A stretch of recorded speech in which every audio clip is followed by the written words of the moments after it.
The Rangers shoot at the cocoon, unleashing Impus's more evolved form, Prince Olympius. Carter, being a badass, just keeps charging the guy even though Olympius smacks him around. A few episodes later, the planets align, and thanks to a mystical ceremony, Queen Bansheera's spirit is able to resume a physical form, but only briefly, half-formed and encased in stone, as Ryan destroys the ceremony site where she was being summoned. With Bansheera's return, Ryan elects to leave and search for a way to trap the demons again. With Ryan gone, Fairweather modifies the battle boosters so they can operate the Max Solar Zord as well as yet another giant robot, the Omega Megazord. And for the record, that is the most frickin' awesomest name for a Megazord ever! A few fillers later, Bansheera decides that Olympius has failed far too often and will give Vipra and Loki command of the evil forces.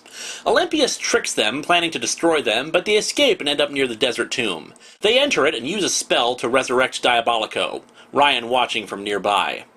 Diabolico tries to confront Olympius, but Bansheera stops the fight, saying their petty squabbles are meaningless. Ryan, in the meantime, copies all of the glyphs off of the tomb's walls and heads off to try to find someone who can translate them. At 29 episodes into the season, we cut to the planet Miranoi, where we see Leo take his Quasar Saber out of the rock and morph.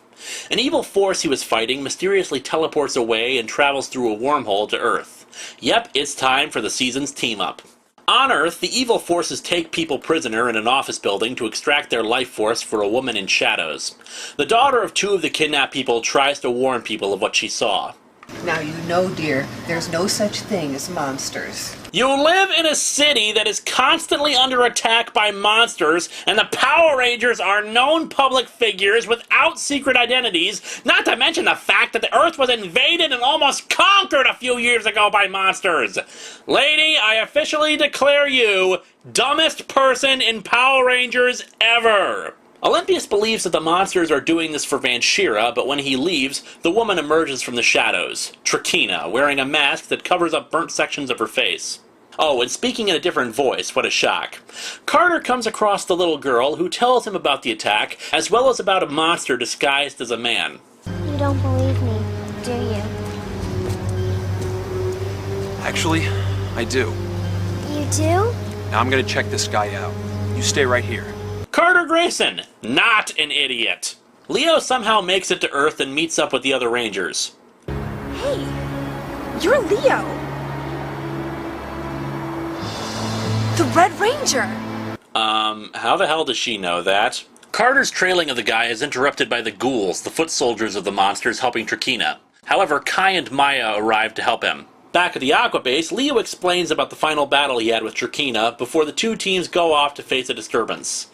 And, of course, bring the little girl with them. The monsters knock them around for a bit before just leaving for no reason, and Carter hatches a plan with the little girl, telling her to go in and pull the fire alarm in the building.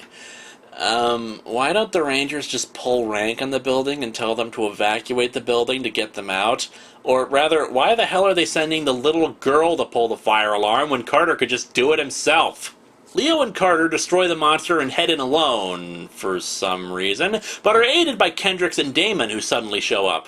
The rest of the Rangers join up and they morph. Guys, ready? Ready! Go, Galactic!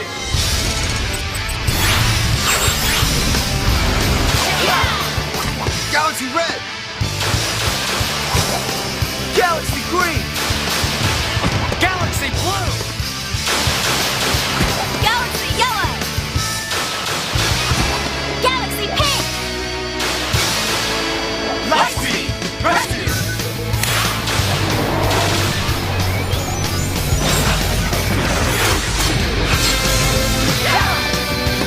Red Ranger, rescue ready. Blue Ranger, rescue ready. Green Ranger, rescue ready! Yellow Ranger, rescue ready. Pink Ranger, rescue ready. Yes, it was very important that they told us what color they are, because you know how hard it is to distinguish colors. Olympius and his forces show up while Trakina starts to transfer the life force energy into her, mutating her back into her insect form. However, Olympius infects her form with a poison that mutates her into a giant insect monster. The two teams summon their Zords and fight Trakina, the Galaxy Rangers even entering the Omega Megazord and enhancing it with the lights of Orion. The Galaxy Rangers depart in their jet jammers with no explanation ever given how the hell they made it back to Earth. Well, people claim it was that wormhole we saw in the beginning, but where that came from and how the Rangers learned how to access it is another matter altogether. Trakeena's revenge is a huge disappointment, for me especially, since I had been looking forward to it all season. It's not that the two-parter is bad, but it's just so average. The Galaxy Rangers are barely in it, and we spend far too much time with Carter and the little girl bonding. Why don't producers ever understand this? We do not watch Power Rangers for little kids. Little kids are terrible actors who can't fight and take away valuable time from the reason we are here. Superheroes fighting bad guys and the giant robots. Admittedly, this little girl isn't that terrible in her delivery, but again, she's not what we came for. Originally, the team-up was released months ahead of the airing on TV as a video from McDonald's. Don't ask me how that works, all I know is there must have been some very disappointed kids. The cast of Lost Galaxy had been promised a reunion movie, but instead got this. As a result, Danny Slavin, who played Leo, walked off the set after they finished first unit work. Amy Miller, who played Trakeena in Lost Galaxy, did show up for shooting, but after learning that a little girl was going to get more screen time than the Galaxy cast, also walked off before they could film anything with her. Ryan locates the Sorcerer of the Sands, which turns out to be a bird, to translate the glyphs. He initiates the spell to reseal the demons, but Diabolico counters the spell, reducing the Sorcerer to dust. In the same episode, Olympius is sent to a shadow dimension and sealed there by Diabolico, but it turns out his mother doesn't even care, since he's failed so often. Geez, I've heard of negligent parents, but wow! Jinxer remains loyal to the prince, however, and instructs him to absorb the other monsters in the realm, mutating him and enhancing his powers. After he escapes, a spell to Captain Mitchell causes him to transfer the Aquabase's power into Olympius. They eventually manage to destroy the star power, but he's severely weakened by the incident. We actually got 3 Battleizers this season in the form of the Mega Battlers. One for Chad, one for Joel, and one for Carter. None for Dana or Kelsey because, you know, they're girls and stuff. Carter's is actually a motorcycle that converts into his armored form. They don't look overly silly like previous ones, possibly because they're mostly just big guns, though I really have to question the skis on Carter's. Seriously, unless they're just armored greaves, adding feet to the Battleizers always looks silly. In the final few episodes, Queen Banshira's transformation back to normal starts to take hold. Because of her many failures, Vipera is absorbed as the last bit of energy she needs. I should have done this long ago. You're than me, sorry.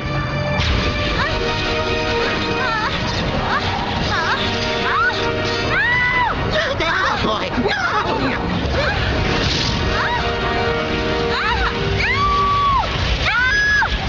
Oh, now you learn how to act! Little late for that now, lady!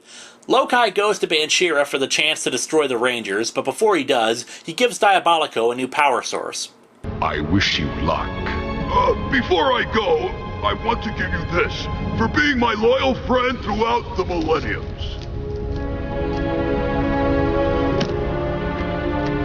There! May it bring you luck! Thank you, Lokai. Be careful, old friend. Wait, why are they only now making these two buddy buds? Banshira tricks 4 of the Rangers to the dimension where the demons' lair is and forces Diabolico to shoot at them while Lokai is in the path, destroying him. Diabolico swears off his allegiance to Banshira, who sees her minions as expendable. Banshira uses Diabolico's energy to attack the Rangers, Carter arriving to save them. Diabolico tells him where to strike Banshira, and he runs off to attack her. Carter goes right in with his best "I am a man" punch and hits Banshira. The blast sends the Rangers out of the dimension, but Banshira follows and grows. The Rangers force her into retreat, and Diabolico swears revenge for Lokai. However, Olympius intercepts him, and the two battle, Olympius managing to overpower him and bring him to Banshira, who drains his power and makes him a mindless slave. But only briefly, as the Rangers get him to remember what Banshira did to him and the others. Olympius takes control of Diabolico again, but not before he hands Carter a key that the Sorcerer of the Sands had said would help re-imprison the demons. In the ensuing battle, the Megazords are severely damaged. Carter, just to show how badass he is, charges right at the giant Diabolico and shoots at him. Come on, you bastards! Take a shot at me right in the nose! At the last second, Dana and Kelsey come to the rescue in the Life Force Megazord, which takes energy directly from the Rangers. Seems kinda dangerous and silly, but hey, it does the trick, utterly destroying Diabolico and Olympius. The key becomes a glyph, and Jinxer reveals to Banshira that he placed a battling card on the leg of the Life Force Megazord, meaning that the Rangers will be bringing batlings into the Aquabase. The season comes to a close in The Fate of Lightspeed. Ryan contacts the team and learns Banshira's plan to resurrect all the fallen monsters from the Shadow Dimension. However, Banshira intercepts the transmission and takes Ryan prisoner before he can elaborate. While Carter heads to the other dimension to rescue Ryan, Jinxer activates the battling card, releasing hundreds of them into the Aquabase. The Rangers quickly get to work fighting them off as the workers flee, though we quickly see that the Aquabase's defense personnel are pretty pitiful, just running around with riot shields. To make matters worse, the Batlings commandeer the Life Force Megazord and bring it out of the base, having it openly attack the Aquabase. Captain Mitchell goes into shock, and Fairweather takes command, ordering the crew of the Aquabase to evacuate. Mitchell remains on the command deck as the place falls apart around him. Everything I've worked so hard for, it's gone. They convince him to leave, but the Megazord attacks the connecting tube, cutting off their only way to escape. To make matters worse, the glass in operations starts to crack. Carter, in the meantime, frees Ryan. The two morph and start fighting however they can, though of course it's a matter of them being simply outnumbered. Jinxer and the Batlings take the disabled Omega Megazord to complete the Queen's plan. Banshira expels the two Rangers as water starts seeping into the Aquabase, ending Part 1. Part 2 begins with the Rangers pretty consigned to their fate, but as they view the damage the Omega's Megazord is causing... Guys, we got work to do. They locate a flooded maintenance shaft that leads to the submarine bay, and Chad swims for it to see if he can reach it. Banshira brings her temple to the city as Chad returns, saying they can reach the sub bay. They make it out just as the bridge finishes collapsing. They reach the sub, but the Batlings intercept and stop their descent. However, Joel fires the sub's torpedoes, bringing water in around them for their escape. They shoot torpedoes again to knock the Life Force Megazord out of the way and destroy it, taking the Aquabase with it. Carter and Ryan take out the Omega Megazord, but it drops the last stone into place to finish the ceremony. The rest of the Rangers arrive and morph as the final phases of Banshira's plan begins.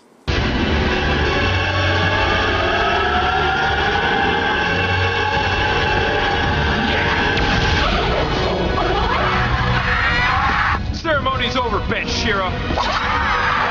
We're here to make sure of that. You're too late. Nothing can stop me now. Nothing except us. And that's just what we're gonna do. Attack! Yeah, let's do it! The team fights as best that they can, but Banshira completes the ceremony, Carter's helmet getting knocked off. He kicks Banshira into the crypt and gives Ryan the thumbs up, but on a nice twist on what happened in Lost Galaxy, Banshira grabs Carter and drags him down with her. He tells them to close the lid, but the spirit of Diabolico arrives and breaks Banshira's hold, allowing the Rangers to rescue Carter. They seal the lid, trapping Banshira in the Shadow Dimension. The temple collapses in Mariner Bay, and subsequently the world is saved. The Rangers hand in their morphers, and Joel even gets to have his date with Miss Fairweather, who he's been chasing throughout the season. However, as they spot a fire truck speeding by...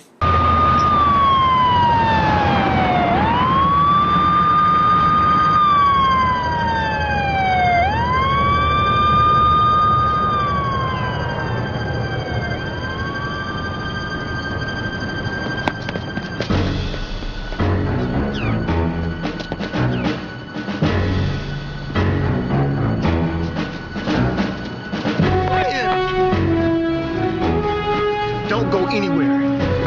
I'll be right back.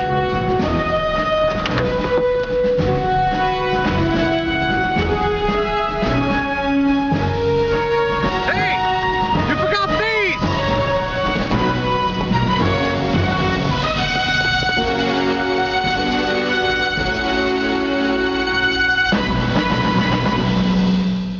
Lightspeed Rescue is very much a back-to-basics Ranger series, and feels very reminiscent of the very first season.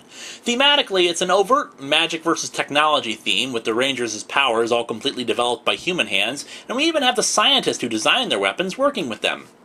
The enemies were demons who were summoned by magic and frequently used magic spells and curses to further their designs.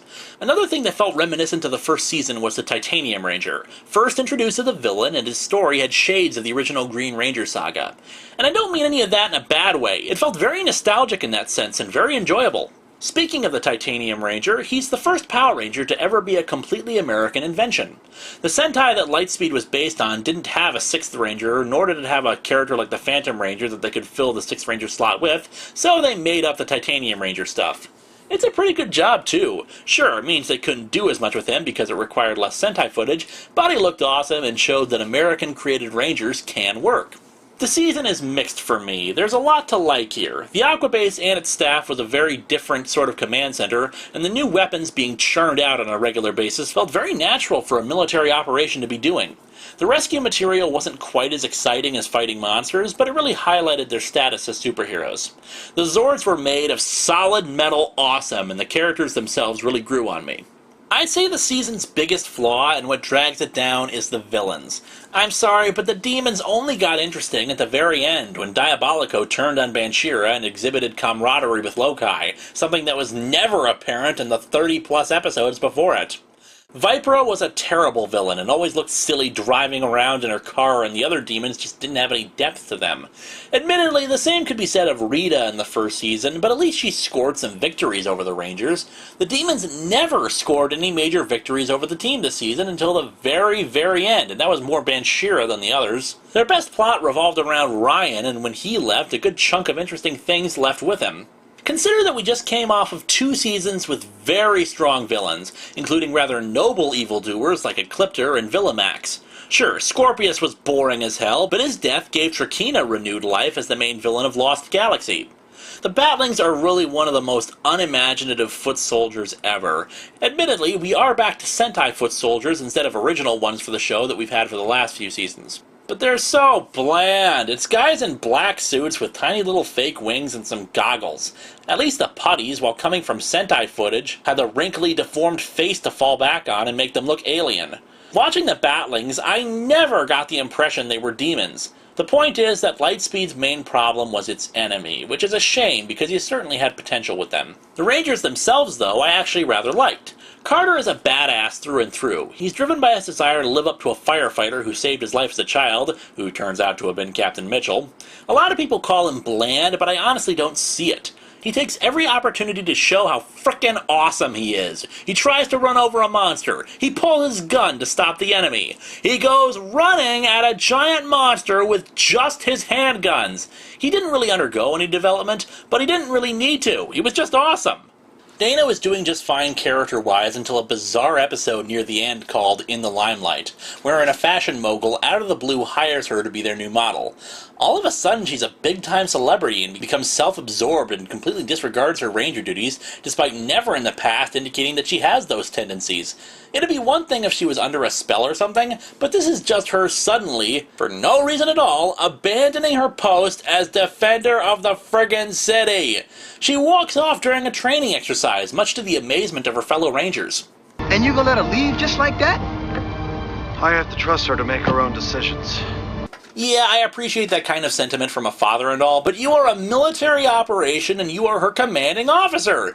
Lives are at stake. If she isn't up to snuff, take away her morpher and give it to someone who actually gives a damn. Yeah, she eventually realizes the errors of her ways, being a ranger is more important and all that, blah blah blah, but the sudden shift in attitude is just so weird. It'd make more sense if it had happened earlier in the season. Otherwise, like Carter, there isn't a lot of change in her character, probably the blandest of the group. Chad had the most martial arts background, but it's odd. He was established in the first episode as the SeaWorld guy, and he didn't utilize those skills until near the end of the season. Instead, the martial arts background was the most emphasized. He's not given much of a personality, but we also see him frequently be friends with Kelsey, which again felt very reminiscent of the close friendship Billy and Trini had back in Season 1. Plus he had a love interest in 2 filler episodes. A mermaid. Not much to say there, but hey, drama is good. Joel's personality did improve over time. In Rising from the Ashes, he expresses genuine concern about Dr. Fairweather's constant workload. His jerky behavior did finally give out by the end, and the most subtle expression of it was that in the last few episodes, he pretty much stopped wearing his cowboy hat. Sure, through most of the season he was determined to bed Dr. Fairweather, but he had a good heart, and in the last episode when he does score the date with her, he chooses to go with the other Rangers to answer the call. Ryan assisted the Rangers with exposition, having spent most of his life with the forces of evil and therefore knew some of their plans ahead of time, as well as helping out in trying to stop the demons in a different way. Let's face it, Ryan was the only one among the group who was being proactive. The others were essentially always going to be a rescue squad, responding to danger as it happened, but it didn't take any steps to finally put an end to Banshira's forces. Ryan was the one who went out and said, "The demons aren't going anywhere, so I'm going to go figure out how to put them away for good," which is definitely a plus despite not really having much personality after his initial episodes. At first, I wasn't sure exactly why Kelsey would be chosen to become a ranger. She's not exactly a martial arts expert, she's not a public servant, and she doesn't have any military training. However, seeing her in The Fifth Crystal showed her evading and fighting off monsters while on rollerblades. She's extraordinarily agile and quick on her feet. Her experience in sports and fitness actually are well suited for a profession where she has to adapt to quickly changing situations and getting people out of harm's way in a hurry. The downside is that she's impulsive and doesn't look before she leaps. She ends up with the next most development. While she remains very outgoing and energetic throughout the series, an episode where she's almost killed because she failed to take her time made her a little less rash. I did not have a good first impression of Captain Mitchell in the initial few episodes. Instead of explaining anything, he just wagged his finger and assumed that the Rangers were going to learn something when they made a mistake. He never says why they should follow his orders, even though it'd take like 2 seconds at most to explain them. Carter wants to save some people, but Mitchell orders him to put out a fire. Instead of saying, "Put out the fire, it's heading towards flammable gases and could kill you all," he just keeps repeating the order even while Carter is hesitating. When a dangerous fuel cell is being transported by the Rangers, he sends Dana to give an old friend of his a ride.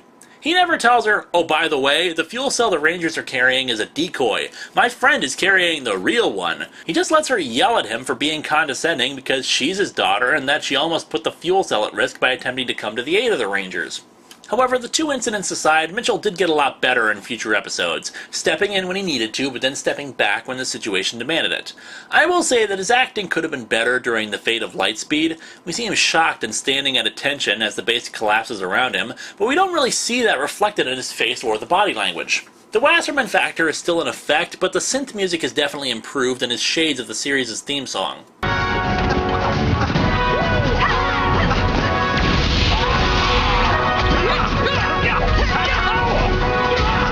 The lack of a rockin' soundtrack didn't feel as detrimental during this season as it had in Lost Galaxy.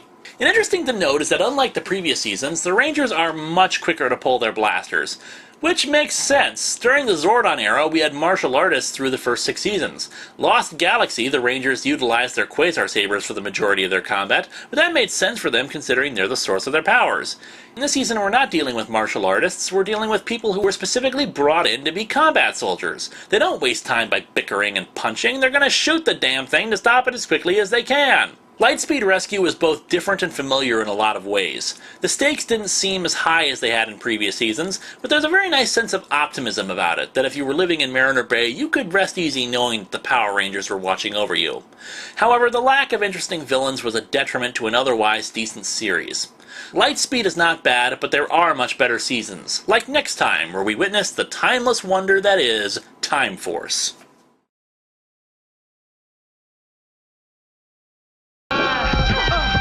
Hold on!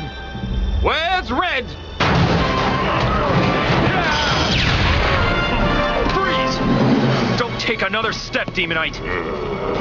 And if you know what's good for you, you'll call up your clone right now. Don't force me, or I'll have no choice but to destroy both of you. Go ahead! But I'm sure you're well aware that at that close distance, you'll blow up yourself, too! He's right, Ranger. Go ahead. Come on, Red. Pull the trigger.